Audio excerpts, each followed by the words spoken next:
اب یہ جو 2-2.5 منٹ کی زندگی ہے،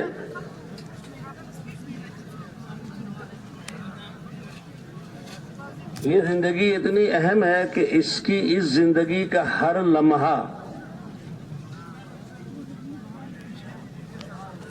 یا اس کی آخرت کو بنا رہا ہوگا یا بگاڑ رہا ہوگا۔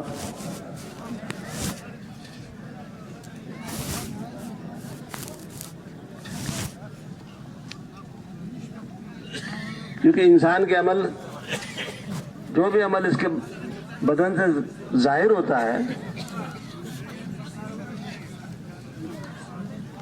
ہر وہ عمل ہے، دیکھنا، سننا، بولنا، کھانا، پینا، اٹھنا، چلنا، پھرنا، پکڑنا، لینا، دینا، اب یہ عمل جو اس کے بدن سے ظاہر ہو رہے ہیں،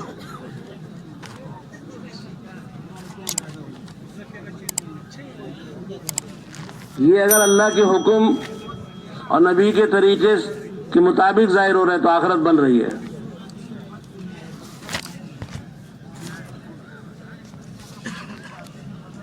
اگر یہ اس کے خلاف ظاہر ہو رہے ہیں تو آخرت بگڑ رہی ہے۔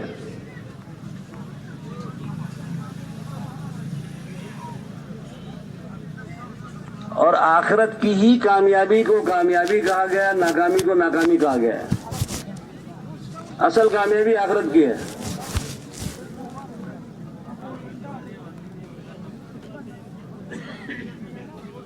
یوں کہا کہ کامیاب وہ شخص ہے جو جہنم سے بچ گیا، جنت میں چلا گیا، بس یہ کامیاب ہے۔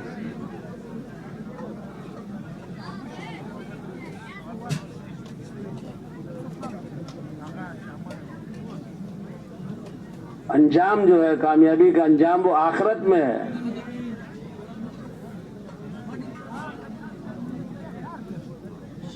دنیا میں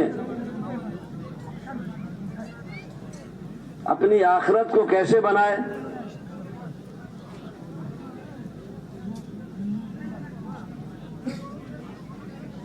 یہ سمجھانے کے لیے اللہ پاک نے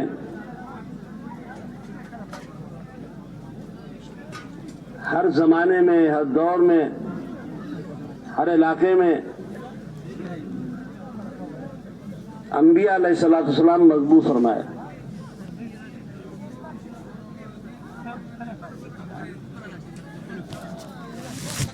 اور انبیاء علیہ السلام کی جو بعثت کا مقصد ہوتا تھا کہ انسان کو یہ بتانا ہوتا تھا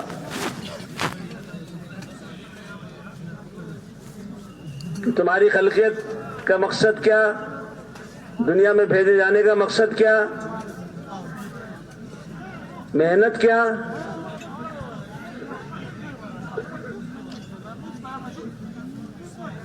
یہ انبیاء علیہ السلام آ کے سمجھاتے تھے انسانوں کو کہ اللہ نے کیوں پیدا کیا، کیوں دنیا میں بھیجا، اور یہاں سے کہاں جائے گا۔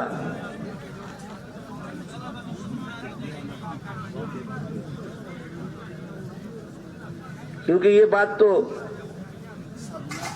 اس سے تو کوئی انکار نہیں کر سکتا کہ موت ہر انسان کو آنی ہے، اس سے کوئی انکار نہیں کر سکتا۔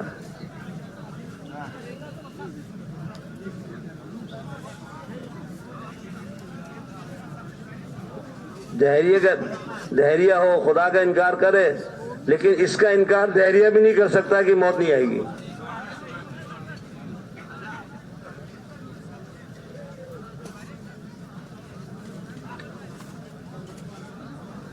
تو انبیاء علیہ السلام یہ دنیا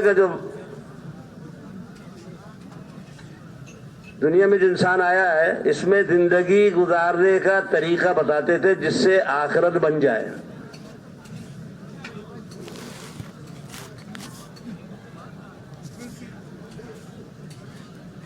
کیونکہ انسان دنیا کی پھیلی ہوئی چیزوں میں پھنس کر غافل ہو جاتا، اور شیطان اور نفس اس کے دشمن اس کو غفلت میں ڈالتے ہیں۔ یہ اللہ پاک نے مہربانی کی انسانوں پر، کیونکہ انسان کو سب سے زیادہ قیمتی بنایا۔ اور انسان سے اللہ پاک محبت بہت زیادہ کرتے، سب سے زیادہ انسانوں سے محبت. اس لیے اللہ پاک نے یہ رہبری اور رہنمائی کے لیے انسانوں پر مہربانی کی کہ نبیوں کو، انبیاء علیہ السلام کو مبعوث کیا کہ جا کے سمجھاویں، کیونکہ ان کے ساتھ دشمن لگا ہوا ہے، شیطان اور نفس. کہیں دنیا کی چیزوں میں اس کو پھنسا کر غافل نہ کر دے آخرت سے.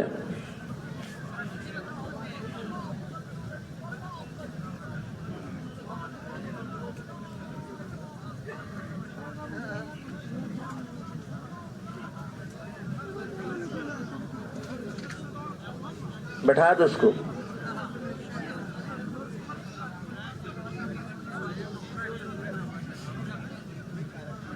اللہ پاک نے حالانکہ انسانوں کو سب سے زیادہ عقل دی، سمجھنے کی سوجھ بوجھ سب سے زیادہ انسانوں کو دی ہے،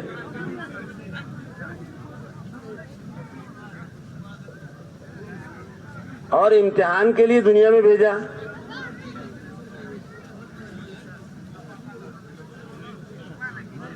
امتحان یہ ہے، شیطان و نفس یہ امتحان کے لیے ہے، امتحان ہے اس میں.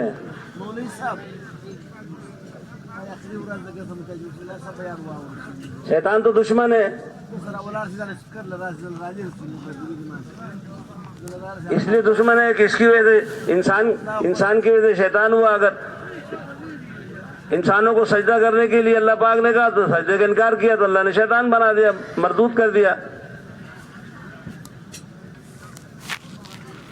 تو یہ بھی نیچے آیا، انسان بھی آیا.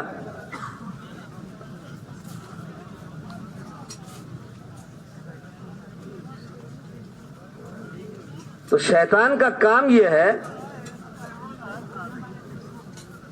کہ انسان کو، دشمن ہے نا چونکہ، کہ اس زندگی سے ہٹاوے جو زندگی اللہ پاک چاہتے ہیں، جو طریقہ اللہ پاک سے ہٹاتا ہے. اس کی کوشش یہ ہوتی ہے.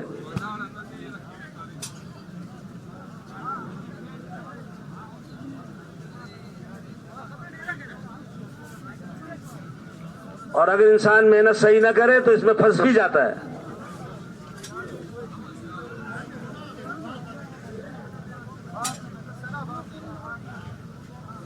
اس کی چال میں آ جاتا ہے انسان.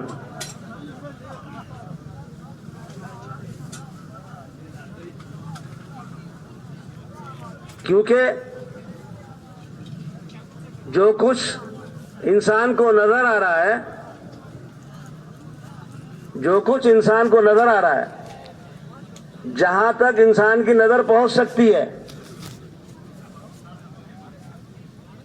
یہ اس کو حاصل کرنے میں اپنی کامیابی سمجھتا ہے. یہ شیطان سکھا رہا ہے.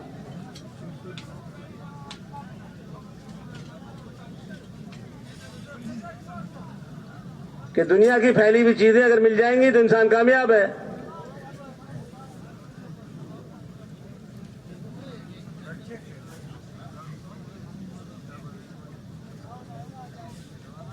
اس لیے انبیاء علیہ السلام آ کر غیب کی خبریں بتاتے تھے، غیب کی، جو انسان کو نظر نہیں آتا.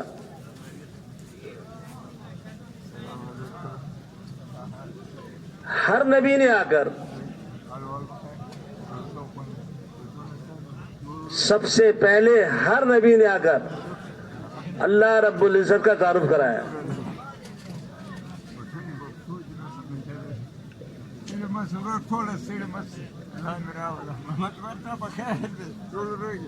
اس لیے ہر نبی کا ایک کلمہ مشترک ہے، لا الہ الا اللہ.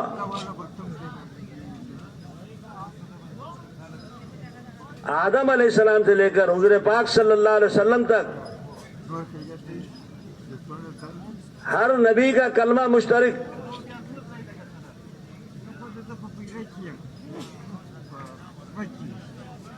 شریعت الگ تھی اپنے اپنے دور کی، لیکن کلمہ لا الہ الا اللہ مشترک. اس کا مطلب کہ اتنی اہم بات ہے یہ، اتنی قیمتی بات ہے یہ، کہ ہر انسان کا اس کلمے کو سمجھنا اس کی حقیقت کو جاننا اور اس کے مطابق اپنے یقین ایمان کو بنانا یہ ہر انسان کی بنیادی ضرورت ہے.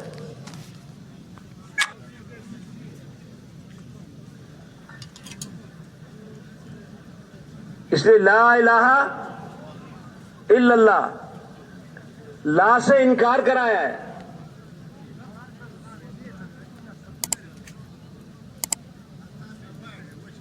کہ کائنات کی جتنی شکلیں ہیں، جتنی صورتیں ہیں، جتنی طاقتیں ہیں، جو کچھ بھی ہے،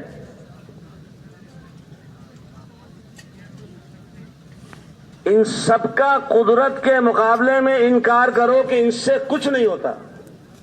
لا الہ خالی بول نہیں ہے یہ.